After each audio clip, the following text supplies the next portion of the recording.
கதையில எந்த இடத்துலயுமே ட்விஸ்ட் அண்ட் டர்னோ மெனக்கன்ற விஷயங்கள் எதுவுமே இல்லை. அப்படி இருக்கும்போது ஆடியன்ஸா ஒன்னு என்ன எதிர்பார்ப்பாங்க? கதையிலேயே வந்து ஹை பாயிண்ட்ஸா அவங்க எதுவுமே வச்சிருக்கணும். ட்விஸ்ட் அண்ட் டர்ன்ஸ் எதுவுமே இல்லை, ஒரு ஃபிளாட்டா போகுது. இல்ல இந்த there was no twist and turn, so இல்லை எந்த ஒரு ஹை பாயிண்ட்ஸோ இல்லைன்னு சொன்னீங்க.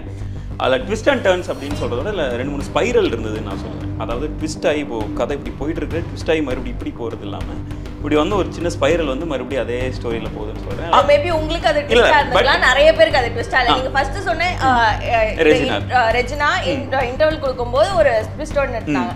ஆனா அந்த கேரக்டர் வந்து ஒரு ட்விஸ்ட் கொடுக்குறாங்க அப்படின்னும் போதே அது பெரிய அளவில் ஆக்சுவலி அது கெஸபிளா தான் இருந்தது. குட்டி பென் நைஃப் மாதிரி ஒன்று எடுக்கிறாரு. ஸோ அதுதான் அந்த இன்டெலெக்சுவல் பாயிண்ட் நான் சொல்றேன். அந்த இடத்துல போயிட்டு அதுதான் ட்விஸ்ட். ஸோ அதுதான் படத்திலே மொத்த பீக் பாயிண்டாவே இருந்தது. And at the same time இறந்து போன பொண்ணு யாரும் தெரியாது, ஆனா அவங்களோட மனசா 90% வந்துன்னா இல்ல நம்மளோட பொண்ணா இருக்குமோ அப்படின்ற ஒரு பயம் இருக்கும். அந்த ஒரு அச்சத்துல தான் அஜித் இந்த ஒரு எமோஷனை வெளிப்படுத்தினாரு. படம் ஃபுல்லாவே சொல்ற யார் என்ன சொன்னாலும் நம்பிக்கிட்டே இருக்க மாதிரியான ஒரு கேரக்டரைசேஷன். போலீஸ் தான் ஹெல்ப் பண்றாங்க, அது காணவில்லைன்ட்டு அத்தனை பேரோட இது இருக்கு. அதுல இருந்து ஏதாவது கனெக்ட் பண்ணி போயிருக்கலாம். அதுல அது சும்மா ஒரு சீனா வச்சிருந்தாங்க, அது எதுக்கு வச்சிருந்தாங்கன்னே தெரியல. ஜீனா வந்து சொன்னது வந்து நயன்தாரா கிட்ட, சாரி நயன்தாரா த்ரிஷா கிட்ட, சாரி த்ரிஷா கிட்ட. சோ த்ரிஷா கிட்ட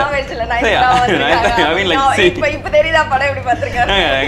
படம் வந்து ஹிட்டா அப்படிங்கறது வந்து ரீச் நம்ம சொல்றது, அதையும் தாண்டி கலெக்ஷன் ஒண்ணு, அதுவும் ரொம்ப முக்கியம். அஜித்தோட படங்கள் கலெக்ஷனே சொல்ல மாட்டாங்க. படத்தை எந்த அளவுக்கு ப்ரொமோஷன் பண்றாங்க அப்படின்ற சிவா கார்த்திகேயனோட அமரன் படத்தை ப்ரோமோட் பண்ணது வந்து அமரன் ப்ரோமோட் பண்ணாதான் ப்ரமோஷன் இல்ல, ஹீரோ வந்து ப்ரமோஷன் எப்போல இருந்து ஆரம்பிச்சிட்டாங்கன்னா அந்த ஃபைட் சீக்வென்ஸ் ஒரு வீடியோ சீக்வென்ஸ் எடுக்கும்போது ஆக்சிடென்ட் நடக்கிறதுல இருந்து ஆரம்பிச்சாங்க. அப்போல இருந்து இதுக்கான ப்ரமோஷன் போயிட்டு இருக்கு. விடாமுயற்சிக்கு இருக்கிற ஹைப்பை விட குட் பேட் அக்லிக்கு வந்து ஹைப் அதிகமா இருக்கு. எப்போ விடாமுயற்சி ரிலீஸ் ஆகிறதுக்கு ஒரு வாரத்துக்கு முன்னாடி வரைக்கும் அந்த ஹைப் வேறனா குட் பேட் அக்லில காட்டியிருக்கக்கூடிய அஜித்தோட கேரக்டரைசேஷன் ஃபேன்ஸ் என்னெல்லாம் எக்ஸ்பெக்ட் பண்ணுவாங்களோ அதெல்லாம் கொடுத்திருக்காங்க. பட் ஆனா விடாமுயற்சி அந்த மாதிரியான ஒரு படம் இல்ல. நான் ஸ்டார் ஃப்ளாப் அப்படின்றது நீங்க இனிஷியல் ரிலீஸ் வச்சு மட்டுமே பார்க்க முடியாது. அப்படி பார்த்தா நீங்க ஷாஷாங்க் ரிடெம்ப்ஷனே flop, Anbe Sivam flop, Hey Ram flop, Guna flop. என்னமா மாமா ஃபில்மி பீட் தமிழ் நேயர்களுக்கு வணக்கம். என்னம்மா அங்க சத்தம் இந்த வாரத்தோட எபிசோட்ல ஒரு முக்கியமான டாபிக், அது என்னன்னா விடாமுயற்சி ஹிட்டா இல்ல அது படம் ஃப்ளாப்பா அப்படிங்கறது தான் பேச போறோம். நீங்க என்ன லியோல நினைக்கிறீங்க? நான் நம்பர் 1 வித்தவுட் டவுட் அது ஹிட் அப்படின்னு தான் நினைக்கிறேன். ஏன்னா நான் கேட்டு அது நல்லா இருக்குன்னு சொன்னவங்ககிட்ட வந்து ஒரு பின்னாடி வந்து ஒரு ப்ராப்பர் அவங்களோட ரசனையாக இருக்கட்டும், அவங்களோட எக்ஸ்ப்ளனேஷன் வந்து எனக்கு ரொம்ப கன்வின்சிங்காக இருந்தது. எனக்கு ஏன் பிடிச்சிருக்கு அப்படின்னு, எனக்கு ஏன் பிடிக்கல அப்படின்னு சொல்கிறவங்களோட எக்ஸ்ப்ளனேஷன் வந்து எனக்கு ஓகே ரைட் ஃபைன், அது அவங்களோட எதிர்பார்ப்பு வேறு மாதிரி இருக்குது அப்படின்ற மாதிரி நான் கடந்து போக முடியுது. லைக் அவங்களுக்கு பிடிக்கல அப்படின்றனால நீங்கள் ரொம்ப தப்பு அப்படின்னு மாதிரிலாம் கிடையாது. பட் அவங்க பிடிச்சிருக்குன்னு சொல்லி அவங்க அதை ரசிக்கிறத சொல்கிறதுக்கே எனக்கு அவங்க அந்த அந்த ஏன் பிடிச்சிருக்கு அப்படின்னு சொல்கிற அந்த எக்ஸ்ப்ளனேஷன் இருக்குது, அது கன்வின்சிங்காக இருந்தது. ரெண்டு பேர் ஒன்று நீங்கள் உங்ககிட்ட கேட்டுக்கிட்டீங்க. இல்லை ஜஸ்ட் இந்த இது முடிக்கிறதுக்கு முன்னாடி தான், இந்த ஷூட் ஆரம்பிக்கிறதுக்கு முன்னாடி 2 பேர்கிட்ட கேட்டேன் பிடிச்சிருந்துச்சு அப்படின்னு கேட்டேன். ஏன் ரொம்ப பிடிச்சிருந்துச்சு, ஏன் அப்புறம் எதுக்கு இவ்வளோ நெகட்டிவாக சொல்கிறாங்கன்னு தெரியல அப்படின்ற மாதிரி தான் நிறைய பேர் சொன்னாங்க. ஸோ அதை வச்சு பார்க்கும்போது ஓகே கன்வின்சிங்காக இருந்தது எனக்கு இது ஹிட் அப்படின்றது. ஸோ அதனால ஐ திங்க் இட்ஸ் ஹிட். இந்த படம் நான் ஃபுல் ஃப்ளாப்புன்னு சொல்ல மாட்டேன், பட் ஆனால் அது எதிர்பார்த்த அளவுக்கு போகலை. ஏன் போகலைன்னா அஜித் மாதிரியான ஒரு ஹீரோ, ஒரு பீக்ல இருக்கக்கூடிய ஒரு ஹீரோ, விடாமுயற்சி மாதிரியான ஒரு கதை, ஒரு எலிவேஷன் சீன் இல்லை, இன்ட்ரோ சாங் இல்லை, மாஸ் ஆங்கிள் எந்த இடத்துலையும் தேவையில்லாம மாஸ் ஆங்கிள்லையோ இல்லை ஸ்லோ மோஷன்லையோ எந்த ஒரு சீனும் இல்லை. ஸோ அப்படி இருக்கும்போது அந்த மாதிரியான ஹீரோஸ் இந்த மாதிரியான படம் நடிக்கிறதுங்கிறதே ஒரு பெரிய விஷயம், ஒரு டிசிஷன் எடுத்து நடிக்கிறாங்க. ஆனால் அந்த இடத்துல கதையில எந்த இடத்துலையுமே ட்விஸ்ட் அண்ட் டர்னோ மெனக்கன்ற விஷயங்கள் எதுவுமே இல்லை. அப்படி இருக்கும்போது ஆடியன்ஸா ஒன்று என்ன எதிர்பார்ப்பாங்க? அஜித்னு வரும்போது ஒரு இன்ட்ரோ சாங் கூட மாசா காட்டணும். நான் 2 வருஷம் கழிச்சு அஜித்தோட படம் வருது. ஸோ அப்படி இருக்கும்போது ஆடியன்ஸ் என்ன எதிர்பார்க்கறது இந்த எலிமெண்ட்ஸ் தான். அஜித்தை வந்து நான் ஸ்க்ரீன்ல பார்க்கும்போது என்ன பயங்கரமா என்டர்டெயின் பண்ணணும் தான். ஸோ அந்த எலிமெண்ட்ஸ் எதுவுமே இல்லை. அப்படின்னும் போது கதையில நீங்க ஏதாவது வச்சிருக்கணும். பட் அந்த எதுவுமே இல்லை, ஃபிளாட்டா போகுது. ஒரே ஒரு இடத்துல ஒரே ஒரு அந்த கார் சீக்வன்ஸ் மட்டும் தான் பயங்கரமா போகுது. இன்னொன்னு ஹீரோவை இன்டெலெக்சுவலாவே காட்டல, எந்த இடத்துலயுமே இன்டெலெக்சுவலா காட்டல. அவர் ஒய்ஃபை தேடி போறாரு, அவரோட மகள் திருமணியோட முன்னாடி படம் தடம் எடுத்துக்கோங்களேன். தடம்ல அவர் டியூவல் ரோலை வச்சு ப்ளே பண்ணியிருப்பாரு. அங்கேயும் ஒரு காமன் மேன் தான் ஒரு கொலையை செஞ்சிருப்பான். ஆனா அந்த கொலையை மறைக்கிறதுக்கு காமன் மேனா என்னென்னலாம் பண்றான், இன்டெலெக்சுவலா பண்றான்ற ஒரு இன்டெலெக்சுவல் ஆங்கிள் ஒன்று கொடுத்துருப்பாங்களே. இந்த இடத்துல அது எதுவுமே கொடுக்கல. அஜித் மாதிரியான ஒரு ஹீரோ, இந்த மாதிரியான ஒரு அவங்க அஜித்க்கு இது வந்து ஒரு எக்ஸ்பெரிமெண்ட் தான் இந்த மாதிரியான ஒரு படம் அப்படின்னும் போது. ஸோ அது ஏன் எதுவுமே காட்டல? ஒரு இன்டெலெக்சுவலா அவங்க ஒய்ஃபை தேடி போறாருன்னா அவர் எல்லார்கிட்டையும் கேட்டுக்கிட்டு இருக்காரு. காசு எடுத்துட்டு வந்து கூட எடுத்துட்டு போய் கொடுக்குறாரு. எந்த இடத்துலயுமே வந்து அந்த அவரோட இன்டெலெக்சுவலியோ இதை கண்டுபிடிக்கிறதுக்கான எதுவுமே அவங்க பண்ணல. பிளாட்டா இந்த மாதிரி எடுத்துட்டு போறதுக்கான காரணம் அஜித் மாதிரியான ஒரு ஹீரோ வச்சு வேஸ்ட் பண்ணிட்டாங்கன்னு தான் நான் சொல்லுவேன். இல்லை ஃபர்ஸ்ட் நீங்கள் சொன்ன ஒவ்வொரு இஷ்யூவாக நான் வந்து நினைக்கிறேன். நம்பர் 1 இல்லை there was no twist and turns, இல்லை எந்த ஒரு ஹை பாயிண்ட்ஸோ இல்லைன்னு சொன்னீங்க. அதில் ட்விஸ்ட் அண்ட் டர்ன்ஸ் அப்படின்னு சொல்கிறதோட இல்லை 2-3 ஸ்பைரல் இருந்ததுன்னு நான் சொல்லுவேன். அதாவது ட்விஸ்ட் ஆகி இப்போது கதை இப்படி போயிட்டு இருக்கு, ட்விஸ்ட் ஆகி மறுபடியும் இப்படி போகிறது இல்லாமல் இப்படி வந்து ஒரு சின்ன ஸ்பைரல் வந்து மறுபடியும் அதே ஸ்டோரியில் போகுதுன்னு சொல்கிறேன். அதில் நம்பர் 1 என்னென்னா, ரெஜினா வந்து இன்டர்வல் பிளாக்ல அஜித்தை வந்து பிடிச்சிட்டு உன் பொண்டாட்டி தான் அதை செய்ய சொன்னா அப்படின்ற ஒரு ட்விஸ்ட்டோட முடிப்பாங்க ஃபர்ஸ்ட் இது. ஆனால் அந்த இது ட்விஸ்ட் ஆயிடுச்சு அப்படின்னு நினைக்கும் போது செகண்ட் ஹாஃபில் இல்லை ஸ்பைரல் ஆகிட்டு இல்லை ரெஜினா சொன்னது பொய் அப்படின்றது தெரிய வரும். அது ஒரு குட்டி ஸ்பைரல், அங்கே ஒரு ஹை பாயிண்ட் இருக்கும். அதே மாதிரி ஒருத்தர் வந்து ஒரு கையில் லைக் என்ன சொல்கிறது, ஒரு ஸ்ட்ரோக் வந்த மாதிரியான ஒரு கேரக்டர் வரும், வில்லன் கேரக்டர். அவங்க வந்து அந்த கார் தொடச்சிட்டு இருக்கும்போது, என்ன சார் நீங்கள் போலீஸ் தான் இதுக்கு பின்னாடி இருக்கிறதே அப்படின்னு சொல்லிட்டு அது ஒரு ட்விஸ்ட் கொடுக்கும். ட்விஸ்ட் கொடுத்து போகும்போது பார்த்தா மேபி உங்களுக்கு அது ட்விஸ்ட் ஆகலாம், நிறைய பேருக்கு அது ட்விஸ்ட் ஆகல. நீங்க ஃபர்ஸ்ட் சொன்ன ரெஜினா இன்டர்வல் கொடுக்கும்போது ஒரு ட்விஸ்டோட நிறுத்தினாங்க. ஆனா அந்த கேரக்டர் வந்து ஒரு ட்விஸ்ட் கொடுக்குறாங்க அப்படின்னும் போதே அது பெரிய அளவில் ஆக்சுவலி அது கெஸபிளா தான் இருந்தது. ஏன்னா இருக்கலாம், பட் ஆனால் எனக்கு அப்படி இல்லை, நான் சொல்லி முடிச்சுக்கிறேன். ஓகே, ஸோ அது அங்கே ட்விஸ்ட் வருமா அங்கே ஒரு ஸ்பைரல் ஆகுது. Okay right. ஸோ அந்த 2 ஸ்பைரல் எனக்கு அந்த இதில் இருந்துச்சு. And at same time high பாயிண்ட்ஸாக இருந்தது அப்படின்றது வந்து இல்லை ஸ்லோமோ ஷாட்டோ இல்லை லோ ஆங்கிள் ஷாட்டோ இந்த மாதிரி எதுவுமே இல்லாமல் படத்தோட கதையிலேயே இருந்ததுன்னு நான் சொல்லுவேன். அதுதான் சொல்றேன், கதையிலேயே வந்து ஹை பாயிண்ட்ஸா அவங்க எதுவுமே வச்சிருக்கணும். ட்விஸ்ட் அண்ட் டர்ன்ஸ் எதுவுமே இல்ல, ஒரு ஃபிளாட்டா போகுது. இதே அஜித் வந்து அவரோட இன்டெலெக்சுவல் அஜித் காமன் மேனா தான் காட்டாங்க, நான் இல்லன்னு சொல்ல. காமன் மேனா இருந்தாலும் அவ்வளவு பிளண்டா இருப்பாங்களான்னு எனக்கு தெரியல. சோ இல்ல அந்த இன்டெலெக்சுவல் பாயிண்ட்க்கு நான் வரேன். இப்போ இன்டெலெக்சுவல் பாயிண்ட் ஏன் சொல்றேன், பணத்தை கேட்குறாங்க. இப்போ ஒய்ஃபை நான் பார்க்கணும். நம்பர் 1 ஒய்ஃபை வந்து காப்பாற்றணுன்றது அல்டிமேட் கோலாக இருந்தாலும் அதில் சின்ன சின்ன அப்ஜெக்டிவ்ஸ் இருக்குது. நம்பர் 1 ஒய்ஃபை வந்து நான் முதல்ல நேரில் போய் பார்க்க வேண்டியிருக்கு. பார்த்ததுக்கப்புறம் தான் காப்பாற்ற முடியும். ஸோ பார்க்கணும் அப்படின்னா முதல்ல அவங்களுடைய அந்த வில்லனுடைய கேமை அவங்களோட வழியிலேயே ப்ளே பண்ண வேண்டியிருக்கு. ஸோ அதனால பணம் எடுக்க போகிறாரு. எடுக்க போகும்போது அங்கே இன்னொரு விஷயத்தை சேர்த்து எடுக்கிறாரு. அந்த பேங்க்ல இருந்து என்ன தெரியுமா, ஒரு குட்டி பென் நைஃப் மாதிரி ஒன்று எடுக்கிறாரு. ஸோ அதுதான் அந்த இன்டெலெக்சுவல் பாயிண்ட் நான் சொல்றேன். அந்த இடத்துல அங்கே போயிட்டு அதுதான் ட்விஸ்ட். So அதுதான் படத்திலே மொத்த பீக் பாயிண்டாவே இருந்தது. And at the same time அந்த இன்டெலெக்சுவல் பாயிண்ட் எல்லாம் வர அடுத்து ஒவ்வொரு இதா எடுத்து வைக்கிறேன், வெயிட் பண்ணுங்க. அந்த படத்துல வந்து ஹீரோவோட ஒரே இன்டென்ஷன் வந்து to save his wife, not to kill the people. Okay, அவர் வந்து இந்த படம் ஃபுல்லாக யாரையுமே கொலையே பண்ணியிருக்க மாட்டார். நம்பர் 1 போயிட்டு வந்து தலை நிமிர்ந்து நடங்கள் அர்ஜுன் அப்படின்ற மாதிரியான ஒரு கிளைமேக்ஸ் இல்லாமல் கடைசியில் கிளைமேக்ஸில் வந்துட்டு எஸ் நான் யாரையுமே நான் கொலை பண்ணலையே, நான் எல்லாருக்குமே முட்டு கீழே சுட்டேன், எல்லாருக்குமே அங்கேருந்து என்னோட பாயிண்ட்ஸை நான் ஒவ்வொரு தான் பிடிச்சிட்டு போகிறேன். நேராக போகிறாரு ஜபர் கஃபே போகிறாரு. அந்த ஜபர் கஃபேல உள்ள ஆளை வந்து ஒரு இடத்துக்கு ஃபாலோ பண்ணிட்டு போறாரு. ஃபாலோ பண்ணும்போது அங்கே ஒருத்தரை மீட் பண்ணுறாரு. ஸோ அங்கே ஒருத்தரை ஃபாலோ பண்ணி அப்படி ஒரு சின்ன சின்ன லிங்க் வருது இல்லை. ஸோ அதுவே ஒரு இன்டெலிஜென்ட் தானே. இப்போ அட் எண்ட் ஆஃப் த டே உங்களுக்கு வந்து இந்த ஒரு ப்ரெஷர்ஃபான ஒரு சுச்சுவேஷன்லையும் ஸ்டேயிங் காமாக இருக்கிறது இருக்குல்ல, அந்த காமாக இருந்து ஒவ்வொரு டாட்ஸையும் அப்படி கனெக்ட் பண்ணுறாருல, அதுதான் அவரோட இன்டெலிஜென்ஸ் அப்படின்னு நான் சொல்கிறேன். அவர் கனெக்ட் பண்ணி போகிறது அப்படிங்கிறது எந்த இடத்துலையுமே அந்த ஜபர் கேஃபே போற இடத்துல அவர் சின்ன ஒரு இன்ஸ்டன்ஸ் தெரியுது, இங்க பார்த்தோமே அப்படிங்கிறது போறாரு. அந்த மாதிரி அவர் ஒவ்வொரு இடத்துலயுமே வச்சிருக்கலாமே. நீங்க சொன்ன ஒரு பீக் அப்படின்னா அந்த கார் சீக்வன்ஸ், அந்த பென் நைஃப் எடுத்துட்டு வராரு அப்படின்னும் போது கொலை பண்ணல செய்யல அப்படிங்கறதெல்லாம் தாண்டி அவர் இந்த இடத்துலயுமே தேடி வராரு. அந்த இடத்துல இருந்து அவங்க நேவிகேட் பண்ணி போறதுக்கான எந்த ஒரு எலிமெண்ட்ஸுமே இல்ல. அவர் வந்து மிரட்டுறாரு, சொல்லணும்னு வரதுக்குள்ள இன்னொரு 4 பேர் வந்து அவரை இது தாக்குறாங்க. அப்படின்னும் போது ஒரு ஃபைனலா ஏதோ ஒரு பாயிண்ட்ல அவர் கடைசியா உயிர் போகுது அப்படிங்கிற ஒரு இதுல சொல்றாங்க. அப்படியே சொல்லும் போதும் அவங்க அந்த ஃபைனல் ஒரு கிளைமேக்ஸ் ஒன்று போறாங்க. அந்த கிளைமேக்ஸ் தான் அவ்வளோ பெரிய அபேண்டன் பில்டிங் அவ்வளோ இடிஞ்சு போய் கிடக்கு. அந்த இடத்துல அவர் அந்த நம்ம முன்னாடி வந்து ஒரு ஸ்ட்ரோக் வந்தவங்களாம் நடிச்ச அந்த அவர்கிட்ட போறாரு. அடுத்து வந்து எல்லார்கிட்டயுமே அர்ஜுன் எங்க இருக்காருன்னு கேட்டு தான் போறாரு. அடுத்தடுத்து ஃபிளாட்டா போகுது. அப்படியே அடுத்தடுத்து அவர் அடுத்து ஆரவ் கிட்ட இருந்து ரெஜினா கிட்ட இருந்து அர்ஜுன். அது அவர் எந்த இடத்துலயுமே போய் தேடுற மாதிரி ஃபர்ஸ்ட் போனோடனே ஒரு வைஃபை தேடுற மாதிரியும் இல்ல, இவங்க யாரும் தேடுற மாதிரியும் இல்ல. இங்க இந்த இடத்துல கட் வச்சு பாக்குறோம் அப்படின்னா இங்க ஒருத்தர் அடிக்கிறாரு, அர்ஜுனே அவர் அடுத்து இன்னொரு ஆள் கிட்ட போறாரு, அங்க ஒரு சின்ன ஃபைட் சீக்வன்ஸ் வருது, திரும்ப அர்ஜுன் கிட்ட அல்டிமேட்டா அர்ஜுன் கிட்ட போறாரு. அர்ஜுன் கிட்ட போனப்பவும் அங்கேயும் அந்த ஹூக்ல மாட்டினதோட நிறுத்திருக்கலாம். அந்த இதுல போட்டு அவரை சாகிறத காட்டணும்ன்ற அவசியம் இல்லை, பிளர் பண்ண போறாங்கன்னு தெரிஞ்சிருச்சு. அது ஹூக்ல மாட்டிட்டாரு, எப்படியும் அர்ஜுன் அதுல குதிக்கதான் போறாருன்னு தெரிஞ்சிச்சு. அந்த இடத்துல ஒரு கட்டை வச்சுட்டு அடுத்த சீனுக்கு வந்திருக்கலாம், தேவையில்லாம அதை காட்டணும்ன்ற அவசியமும் இல்ல. அண்ட் அது வந்து அந்த பாடி அதுல விழுந்து கிரஷ் ஆகுறது இவங்க மேல வந்து விழுற மாதிரி காட்டணும், அவ்வளவு எக்ஸாஜரேட் பண்ணி காட்டணும்ன்ற அவசியம் இல்லை. அந்த மெனக்கடல வேற எங்கேயாவது பண்ணிருக்கலாம் அவங்க தேடுற மாதிரி. அண்ட் அதை முடிச்சுட்டு சரி லாஸ்ட் ஹோப் ஒய்ஃபை தேடுறதுக்கான, ஒய்ஃப் எங்க இருக்காங்கன்னு சொல்றதுக்கான லாஸ்ட் ஹோப் அர்ஜுன் தான். அதுக்கப்புறம் அர்ஜுனும் செத்து போயிட்டாரு. அவர் அங்கே சரி ஒரு விரக்திலாம் வந்து இருப்பாங்க செய்வாங்க, ஆனாலும் அவள் அந்த விரக்தி எவ்வளவு நேரத்துக்கு இருக்கோ சொல்லுங்களேன்.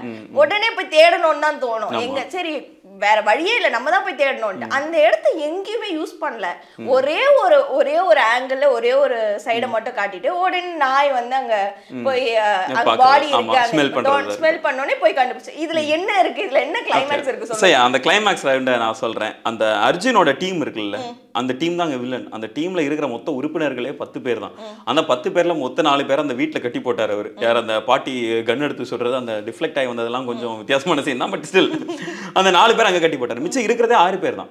ஸோ அந்த 6 பேரை நீங்க ஒவ்வொருத்தரா பிடிச்சி போறாங்க. Simple as that. இப்போ அந்த 6 பேர்ல 2 பேர் வெளியே வந்து அவங்க 2 பேரும் அங்கேயே லாக் பண்ணி வச்சுட்டாங்க. இல்ல அந்த 6 பேரை தேடி போறதுல ஒரு பாயிண்ட்ல வந்து அர்ஜுன் தேடுறதுக்காக அந்த கண்டெய்னர் லாரிஸ் இருக்க இடத்துக்கு போய் அவர் ஒரு சின்ன ஒரு சீக்வன்ஸ் தான், அந்த இடத்துல கொஞ்சம் தேடி போற மாதிரியான வச்சிருப்பாங்களே.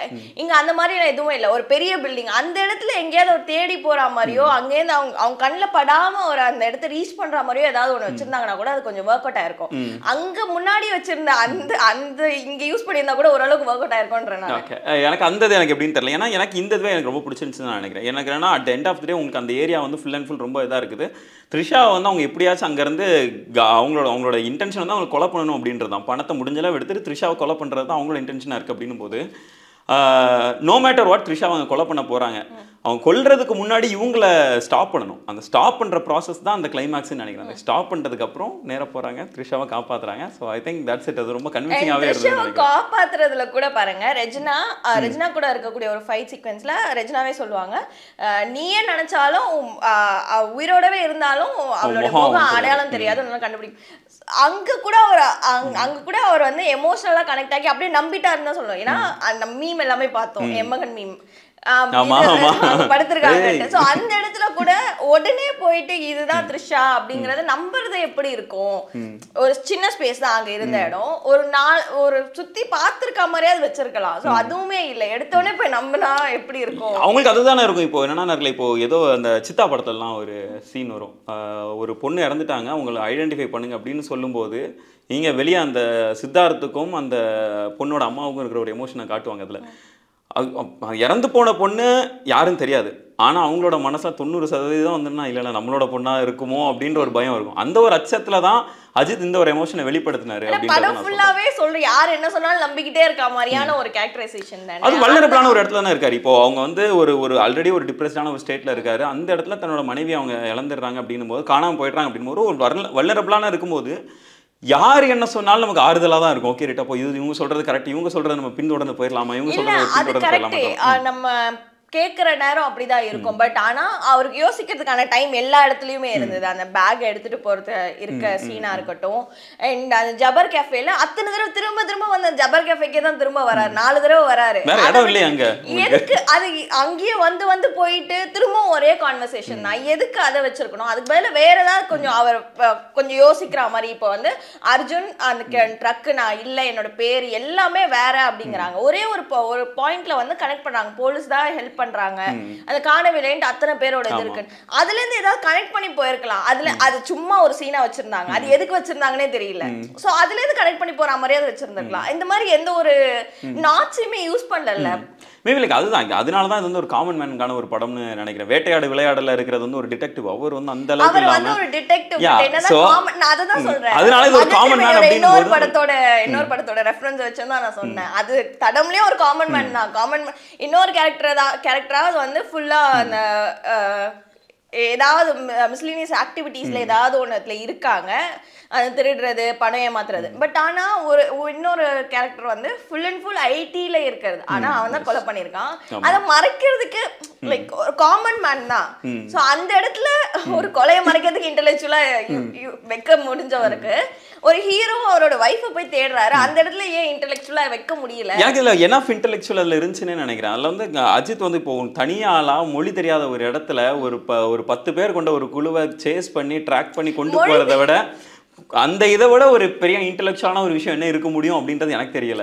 So I think it's enough இன்டெலெக்சுவலா அந்த கேரக்டர் எனக்கு இருந்தது தான் தோணுச்சு. இப்போவுமே வந்து நீங்க நான் சொன்ன பாயிண்ட்ஸுக்கு எதுலயுமே இது கரெக்டா இருந்ததுக்கான வேலிட் ரீசனே சொல்லல. இல்லை எனக்கு நான் சொல்றேன்ல, அங்க வந்து அந்த டீம்ல இருந்ததே 10 பேர் தான். அந்த 10 பேரை ட்ராக் டவுன் பண்ணிட்டீங்கனாலே உங்களுக்கு ஹெட்டுக்கு போயிடலாம். யார் நேர அர்ஜுனை பிடிச்சிடலாம். நீட்டாக ட்ராக் டவுன் பண்ணுறாரு, முடிஞ்சது. அட் எண்ட் ஆஃப் த டே உங்களுக்கு அந்த ஜபர் கேஃபேன்ற அந்த ஒரு இடம் தான் உங்களுக்கு தெரியும். ஃபோன்ஸ் கிடையாது, உங்களுக்கு என்ன பண்ணணும் எது பண்ணுன்றது தெரியாது, எத்தனை பேர்ட்ட கான்டாக்ட் பண்ண முடியாது நம்மளால. போலீஸ்கிட்ட போகிறாங்க, ஒரு வந்து வாக்கி டாக்கியில் வந்து அந்த இது நான் அந்த உங்கள் போலீஸுங்க இடத்துல அடிபட்டு செத்து கிடக்கிறாரு, நீங்கள் எப்படியாச்சும் காப்பாற்றிக்கங்க, நான் வந்து ஐம் டேக்கிங் யுவர் கார் அப்படின்னு சொல்லிட்டு நீட்டாக போகிறாருல்ல. ஸோ எனக்கு தெரிஞ்சு அதுவே ஒரு இன்டெலெக்சுவல். நம்பர் 1 அவருக்கு அந்த போலீஸை இன்ஃபார்ம் பண்ணணும் அப்படின்ற அந்த ஒரு டைட்டான சுச்சுவேஷன், போலீஸை இன்ஃபார்ம் பண்ணணும் அப்படின்ற ஒன்று இருக்குது. அவர் எந்த இடத்துலையுமே எனக்கு தெரிஞ்சு மாரலை வந்து மாரலான ஒரு ஆளாக காட்டியிருக்காங்க. பட் ஆனால் அது இன்டெலெக்சுவலா நம்ம எப்படி எடுத்துக்க முடியும்? அவர் வந்து யாருங்கிறதுல தெளிவா இருக்காரு. இல்ல அதுதான் சொல்றேன், அந்த இன்டெலெக்சுவலா இருக்கிறது தான் நான் சொல்றேன். அந்த இடத்துல அவர் தெளிவா இருக்கிறாரு. எனக்கு ஓகே ரைட், நான் யாரை ட்ராக் பண்ணணும், நான் யார்கிட்ட இன்ஃபார்ம் பண்ணணும் அப்படின்ற ஒன்று தெரியுது. இப்போ கடைசி கிளைமேக்ஸ் அந்த இடத்துல போலீஸ் வர்றதுக்கான காரணமே இவர் தான். ஏன்னா உங்களுக்கு அந்த எதுவுமே பண்ண முடியாது அப்படின்னும் போது அவருக்கு என்னென்ன வழியில மற்ற எல்லாரோட ஹெல்ப்பை நம்ம நாடிக்கலாம், எந்தெந்த மாதிரிலாம் மற்றவங்களோட ஹெல்ப்பை நம்ம எடுத்துக்கலாம் அப்படின்ட்டு. நான் என்ன சொல்றேன், இந்த இது வந்து ரியல். அவர் வந்து ஒரு இடத்துல இப்போ ரெஜினாவும் அர்ஜுனும் வந்து ஒரு ஜெயில இருந்தா வெளியில வராங்க. அது ரெஜினாவுடைய ப்ரொஃபசர் அந்த எண்ட்ல வராரு. அவங்களுக்கு தெரிஞ்சிருக்கு இதெல்லாம் நடக்குது அப்படிங்கறது இந்த இடத்துல. ஆனா எந்த ஒரு இடத்துலயுமே இதை எதையுமே எஸ்டாப்ளிஷே பண்ணல. திடீர்னு அவுட் ஆஃப் நோவேர் அவர் அந்த ப்ரொஃபசர் வராரு. எங்கேயுமே கனெக்ட் ஆகலையே. ஒரு இன்டர்வல் பிளாக் சீனுக்கு முன்னாடி ரெஜினாவோட கேரக்டரைசேஷன் காட்டும்போது ரெஜினாவோட கேரக்டரைசேஷன் கொடுத்துருக்காங்க. அவன் ஏன் இவ்வளவு சைக்கிக் கேரக்டரா இருக்காங்கிறதுக்கான ஒரு ஜஸ்டிஃபிகேஷன் கொடுத்துருக்காங்க. ஆனா அந்த ப்ரொஃபசர் திடீர்னு அவுட் ஆஃப் நோவேர் வரதுங்கிறது அவுட் ஆஃப் நோவேர் இல்லைங்க. அங்க உங்களுக்கு கேஸ்ல மாட்டினது ரெஜினான்றது உங்களுக்கு தான் தெரியுது இல்ல. உங்களுக்கு அதெல்லாம் வெளியே கொண்டு வராங்கல்ல. இவங்களை இந்த 2 பேர் எடுக்கிறாங்க, போலீஸ் அங்க மாட்றாங்க, அந்த இடத்துல போலீஸ் உள்ள வராங்க அப்படிங்கும்போது அதுக்கப்புறம் தான் உங்களுக்கு வராங்க. சிம்பிள். அஜித் வந்து இந்த நாட் எதையாவது கனெக்ட் பண்ணி அவர் அங்க போய் லைக் இப்படி ஏதாவது கனெக்ட் பண்ணியிருந்தாங்கன்னா அது ஒர்க் அவுட் ஆயிருக்கும். ஆனா அஜித் வந்து ரெஜினா பத்தியுமே சரி, இப்ப ரெஜினா அண்ட் அர்ஜுன் அவங்க சொல்றது அப்படியே தானே நம்புறாரு. அவங்கள பத்தி அவங்க சொல்றாங்க, அது அப்படியே தானே நம்பிட்டு இருந்தாரு. அவருக்கு வேற எந்த ஒரு ஆங்கிள்லயும் அவர் யோசிக்காம எதுவுமே அதுதான் சொல்றேன். இங்க ரெஜினா வந்து சொன்னது வந்து நயன்தாரா கிட்ட, சாரி நயன்தாரா த்ரிஷா கிட்ட, சாரி த்ரிஷா கிட்ட. சோ த்ரிஷா கிட்ட இப்ப தெரியுதா படம் எப்படி பாத்துருக்காரு. நான் நார்மலாவே நேம் மாத்தி சொல்றாளுங்க. சரியா, அது ஒரு இதா சொன்ன. எனக்கு தெரிஞ்ச ஸ்டோரியில எனக்கு எந்த ஒரு பெரிய டிஃபரன்ஸும் தெரியல. But coming back to the hit of ஃப்ளாப்பா அப்படின்றது எதனால அது ஃப்ளாப்னு நினைக்கிறீங்க நீங்க? இது படம் வந்து ஹிட்டா அப்படிங்கறது வந்து ரீச் நம்ம சொல்றது, அதையும் தாண்டி கலெக்ஷன் ஒண்ணு, அதுவும் ரொம்ப முக்கியம். அஜித்தோட படங்கள் கலெக்ஷனே சொல்ல மாட்டாங்க. ஏன் அப்படிங்கறது இப்போ வரைக்குமே வந்து நம்ம நியூஸா கேள்விப்படுறதுன்னா படம் ரிலீஸ் ஆகி ஒரு 5 நாள் ஆயிடுச்சு, இப்பதான் 100 கோடி தாண்டி இருக்கு அப்படிங்கிற ஒரு நியூஸ் தான் கேள்விப்படுறோம். அஜித் படம் ஓப்பனிங் கிங்னு சொல்லப்படுறவரு 5 நாள் எடுக்குதா அவருடைய படத்துக்கு, அதுவும் 2 வருஷம் கழிச்சு ரிலீஸ் ஆயிருக்க ஒரு படம். அப்பனா எவ்வளவு ஹைப், எவ்வளவு எதிர்பார்ப்பு இருந்திருக்கும். 5 நாள் ஆயிருக்கா 100 கோடி எடுக்கிறதுக்கு. ஏன்னா சிவகார்த்திகேயன் அமரன் படத்துல 4 நாள்ல 100 கோடி ரூபாய்க்கு மேல இதுவாச்சு. சோ அப்படி இருக்கும்போது அது ஃப்ளாப் தானே அஜித் மாதிரியான ஒரு ஹீரோக்கு. இல்ல இது நான் இப்போ சொல்ல அபிஷியலா அவங்க அனௌன்ஸ் பண்ணல. இது வரைக்கும் அந்த ரிப்போர்ட்ஸ் படியே நமக்கு 100 crores எனக்கு தெரிஞ்சு மேபி லைக் அது ரொம்ப பெரிய டிஃபரன்சஸ் இருக்காதுன்னு நான் நினைக்கிறேன். அந்த ஒரு 100 crores ஜஸ்ட் நவ தொட்ட மாதிரி தான் எனக்கும் தெரியுது. ஸோ லெட்ஸ் சே அப்படி இருக்குன்னு வச்சுக்கோங்களேன். ஒரு படத்துக்கு ஒரு நல்ல ஓப்பனிங் இருக்குது அப்படின்றது வந்து அந்த படத்தோட குவாலிட்டி மட்டுமே நிர்ணயிக்காதுன்னு நான் நினைக்கிறேன். அந்த படத்தோட ஓப்பனிங் வந்து அந்த படத்தை சுற்றி இருக்கிற மற்ற ஆட்ரிபியூட்ஸும் சேர்ந்ததுக்கு ஃபேக்டராக இருக்கும்னு நினைக்கிறேன். ஏன்னா மார்க்கெட்டிங்காக இருக்கட்டும், படத்தை எந்த அளவுக்கு ப்ரொமோஷன் பண்ணுறாங்க அப்படின்ற ஒன்று. சிவகார்த்திகேயனோட அமரன் படத்தை ப்ரொமோட் பண்ணது வந்து அமரன் ப்ரொமோட் பண்ணாதான் ப்ரொமோஷன் இல்ல, ஹீரோ வந்து ப்ரொமோஷன் எப்போல இருந்து ஆரம்பிச்சிட்டாங்கன்னா அந்த ஃபைட் சீக்வென்ஸ் ஒரு வீடியோ சீக்வென்ஸ் எடுக்கும்போது ஆக்சிடென்ட் நடக்கிறதுல இருந்து ஆரம்பிச்சாங்க. அப்போல இருந்து இதுக்கான ப்ரமோஷன் போயிட்டு இருக்கு. ப்ரமோஷன் அப்படின்றது லைக் அவங்க பண்ற ஒரு ஆக்டிவிட்டி மட்டும் இல்ல, அந்த அவங்க பண்ற அந்த ஒரு ஆக்ட் வந்து எத்தனை பேர் போய் ரீச் ஆகுதுன்ற ஒன்று இருக்கு. எல்லாருக்குமே நான் தெரியும், நான் இன்னுமே நான் சொல்கிறேன், விடாமுயற்சிக்கு இருக்கிற ஹைப்பை விட குட் பேட் அக்லிக்கு வந்து ஹைப் அதிகமாக இருக்குது. எப்போ விடாமுயற்சி ரிலீஸ் ஆகிறதுக்கு ஒரு வாரத்துக்கு முன்னாடி வரைக்கும். ஸோ அதுவே உங்களுக்கு தெரியுதில்ல உங்களுக்கு. அப்போது ப்ரொமோஷன் அப்படின்றது எந்த மாதிரி இருக்குன்னு, இப்போது விடாமுயற்சியிலேருந்து வந்த ஒரு ஃபோட்டோ கொடுத்த ஹைப்பும் குட் பேட் அக்லியிலேருந்து வந்த ஒரு ஃபோட்டோ கொடுத்த ஹைப்பும் ஒன்றா வித்தவுட் அதுதான் சொல்கிறேன். அந்த ஹைப் வேறனா குட் பேட் அக்லியில் காட்டியிருக்கக்கூடிய அஜித்தோட கேரக்டரைசேஷன் ஃபேன்ஸ் என்னெல்லாம் எக்ஸ்பெக்ட் பண்ணுவாங்களோ அதெல்லாம் கொடுத்துருக்காங்க. பட் ஆனால் விடாமுயற்சி அந்த மாதிரியான ஒரு படம் இல்லை. நானே சொல்கிறேன், அதுதான் நான் சொல்கிறேன். ஸோ நம்ம அந்த பாக்ஸ் ஆஃபீஸோட முதல் ஓப்பனிங் இருக்குல்ல, அது வந்து படத்தோட குவாலிட்டியை டிட்டர்மைன் பண்ணாது, அது வந்து அந்த மார்க்கெட்டிங் அந்த ப்ரொமோஷனோட குவாலிட்டியை டிட்டர்மைன் பண்ணும். நீங்கள் சொன்ன அந்த அமரன்றது வந்து மார்க்கெட் பண்ணது வந்து இல்லை, அதுதான் சொல்கிறேன். நான் அடுத்தது வரேன் அந்த இதுக்கு நான் வரேன். பாக்ஸ் ஆஃபீஸ் கலெக்ஷனோ படத்தோட ஓப்பனிங்கோ படத்தை வந்து ஹிட்டோ ஃப்ளாப்போ ஆக்காதுன்னே நான் நினைக்கிறேன். அதுக்கும் சம்மந்தமே கிடையாதுன்னு நினைக்கிறேன்.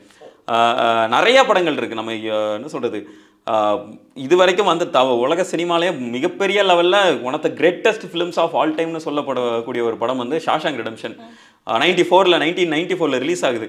படம் வந்து ஃபர்ஸ்ட் இனிஷியல் ரிலீஸ்ல $9 மில்லியன் வந்து லாஸ். அதுக்கப்புறம் அதுதான் சொல்றேன், எந்த மாதிரியான ஒரு படத்தோட ஒரு கல்ட் கிளாசிக்கான படம். நான் அதுதான் சொல்றேன். நான் தியேட்ரிக்கல் ரிலீஸ்ல ஹிட் ஆர் ஃப்ளாப்பாங்கிறது பேசும்போது எதை வச்சு நீங்க ஹிட் ஆர் ஃப்ளாப்பான்னு சொல்ல முடியும்? நான் அதுக்கு தான் சொல்றேன், நம்ம ஹிட் ஆர் ஃப்ளாப் அப்படின்றது நீங்க இனிஷியல் ரிலீஸ் வச்சு மட்டுமே பார்க்க முடியாது. அப்படி பார்த்தா நீங்க ஷாஷாங்க் ரிடெம்ப்ஷனே flop, Anbe Sivam flop, Hey Ram flop, Guna flop. So தெரிதல எல்லாம் எந்தெந்த மாதிரியான படங்கள் அப்படின்ட்டு. அண்ட் அட் சேம் டைம் இன்னைக்குமே என்னன்னா அஜித் ரசிகராலாவே எடுத்துக்கலாமே, அஜித்தோட படங்கள் அப்படின்ற மாதிரி எடுத்துக்கலாமே. அஜித் அவர்களுடைய படங்கள் அப்படின்னு பார்த்துட்டேன்னா சார் இந்த இதுதான் ஒரு கிளாஸ் அப்படின்றதுக்கான ஒரு இதாக வச்சிருக்கிறது. பில்லா 2-ஆ இருக்கட்டும், எண்ணெய் எறிந்தாலாக இருக்கட்டும், எல்லாமே எதிர்பார்த்தாலும் எதுவுமே பண்ணல. இன்றைக்குமே பல குறிப்பாக பல பெண்கள் சொல்கிற ஒரு one of the greatest Ajith films அப்படின்னு சொல்கிறது நேர்கொண்ட பார்வை. அது பாக்ஸ் ஆஃபீஸில் பாம் ஆச்சு. 10 ஆஸ்கர் நாமினேஷன் வாங்கிச்சு. Killers of the Flower Moon box ஆஃபீஸில் ஃப்ளாப் ஆச்சு. ஸோ நான் சொல்கிறேன்ல, ஒரு ஹிட் அப்படின்றது வந்து நீங்கள் பாக்ஸ் ஆஃபீஸ் வச்சு மட்டுமே நிர்ணயிக்க முடியாது. அது கொடுக்குற இம்பேக்டாக இருக்கட்டும், அது சொசைட்டியில் கொடுக்குற இம்பேக்டாக இருக்கட்டும், அது மக்களுக்கு கொடுக்குற சந்தோஷமாக இருக்கட்டும், இது எல்லாம் தான் அதில் இருக்கிற ஆர்டிஸ்டிக் எலமெண்ட்ஸாக இருக்கட்டும், அதெல்லாம் தான் எனக்கு தெரிஞ்சு படத்தை டிட்டர்மைன் பண்ணுதுன்னு நினைக்கிறேன். எனக்கு பாக்ஸ் ஆஃபீஸ்க்கும் படத்தோட வெற்றி தோல்விக்கும் சம்பந்தமே இல்லைன்னு நினைக்கிறேன். பாக்ஸ் ஆஃபீஸ் அதை விட்டுருங்க, நான் படமா அதோட ரீச்சாவே சொல்றேன். ரீச்சாவே அது பெரிய அளவுல போய் சேரல அப்படின்னு தான் சொல்றேன். ஏன்னா ஃபர்ஸ்ட் டே ஃபேன்ஸ் போய் பார்த்திருப்பாங்க, ரெண்டாவது ஃபேமிலி ஆடியன்ஸ் வந்திருக்கணும் அப்படின்னும் போது இப்போ நம்ம படம் ரிலீஸ் ஆகி ஒரு 5-6 நாள் தான் இருக்கு. வீக் டே வந்துருச்சுன்னு வச்சுக்கோங்களேன், சண்டே வரைக்கும் கூட பெரிய அளவுல, ஏன்னா ஃபர்ஸ்ட் டேவே டிக்கெட் புக்கிங் இருந்தது, டிக்கெட் புக் பண்ண முடிஞ்சது, அந்த மாதிரியான ஒரு இதுவா தான் இருந்தது. பெரிய அளவுல போய் ரீச் ஆகல. ஏன்னா கதையா அவங்களுக்கு மெனக்கடல. நான் இப்போ சொல்றேன், ஹீரோ அஜித் மாதிரியான ஒரு ஹீரோ சரியா யூஸ் பண்ணலன்னு தான் நான் சொல்றேன். இப்போ எனக்கு தெரிஞ்ச அஜித் மாதிரியான ஹீரோன்னு நான் சொல்லல. நான் என்ன சொல்றது, அஜித் அவர்களே இது வந்து ஒரு ஓகே படமா தான் இருந்திருக்கு. நீங்க அதான் சொல்றீங்க, அஜித் வந்து ஆஸ் a ஹீரோவா கரெக்டா யூஸ் பண்ணலாம்னு சொல்றீங்க. எனக்கு தெரிஞ்ச அஜித் வந்து அவரோட ஸ்டார்டமா கரெக்டான இடத்துக்கு யூஸ் பண்றாருன்னு எனக்கு தோணுது. இந்த அவரோட அந்த ஸ்டார்டம் கொண்டு போயிட்டு என்ன பிரச்சனை வந்ததோ அதே பிரச்சனை தான். ஏன்னா லியோலயும் விஜய் பீக்ல இருக்கும்போது ஃபர்ஸ்ட் ஹாஃப்ல ஒரு கேரக்டரைசேஷன் கொடுத்திருப்பாங்க, ஆனா அந்த செகண்ட் ஹாஃப் அப்படியே டோட்டலா மாறிப்பாங்க. இந்த கதை ஃபுல்லாவே அப்படிதான். ஹீரோவை ப்ராப்பரா யூஸ் பண்ணல. லியோலயும் அதேதான். விஜய் ப்ராப்பர் ஃபர்ஸ்ட் ஹாஃப்ல நல்லா யூஸ் பண்ணியிருந்தாங்க, கேரக்டரைசேஷனா கரெக்டா இருந்தது. ஆனா அங்கேயுமே பெரிய இன்ட்ரோ சீன்ஸ் இல்ல, மாஸ் சீன்ஸ் இல்ல, அந்த மாதிரி தான் ஃபர்ஸ்ட் யூஸ் பண்ணிருந்தாங்க. இங்கேயுமே அதே பிரச்சனை தான். இந்த மாதிரி ஹீரோஸ் வந்து ஒத்துக்கிட்டு வரதுங்கிறதே பெரிய விஷயம். இந்த மாதிரி ஒரு பீக் ஹீரோவா ஸ்டார்டம்ல இருக்கக்கூடிய ஹீரோ, எனக்கு தேவையில்லாத ஃபைட் சீக்வென்ஸ் வேணாம், தேவையில்லாத பாட்டு வேணாம், எதுவுமே இல்லைன்னு வரும்போது அது சரி யூஸ் பண்ணோம்ல, அது டைரக்டர்ஸ் கையில தானே இருக்கு. இல்ல நான் தான் சொல்றேன்ல, இப்போ இந்த படத்தை வந்து யூஸ்வலா நம்மலாம் சொல்லுவோம்னா, நீங்க சொல்லிக்கலாம் தெரியாது, நாங்க வந்து வீட்டுல எங்க அப்பாவெல்லாம் சொல்லுவோம், சார் என்ன குணா படத்தெல்லாம் நீங்கள் கொண்டாட மறந்துட்டீங்க, அன்பே சிவத்தெல்லாம் ஃப்ளாப் ஆக்கி விட்டீங்க அப்படின்னு சொல்லிட்டு எங்களோட பழைய முந்தைய தலைமுறையை வந்து நாங்கள் கலாய்ப்போம். அந்த மாதிரி நம்மளோட அடுத்த தலைமுறை வந்து விடாமுயற்சிக்கு ஏன் நீங்கள் போதிய வசூல் கொடுக்கல அப்படின்னு சொல்லிட்டு நம்ம கலாய்ப்பாங்கன்னு தான் நான் நினைக்கிறேன். இதுதான் என்னோட வேடிக்கை இருக்குது. ஆக்சுவலி வந்து 2 பேருமே ஏன் அது ஃப்ளாப் அப்படிங்கிறது சொன்னோம். பட் ஆனால் ஆடியன்ஸ் ஒருத்தங்க இருக்காங்க, அவங்க கிட்டயும் நீங்கள் வந்து விடாமுயற்சி ஹிட்டா ஃப்ளாப்பா அப்படிங்கிறத உங்களுடைய கருத்துக்களை வந்து கமெண்ட்ல பதிவு பண்ணுங்க. வேற ஒரு டாபிக்கோட உங்களை வந்து சந்திக்கிறோம்.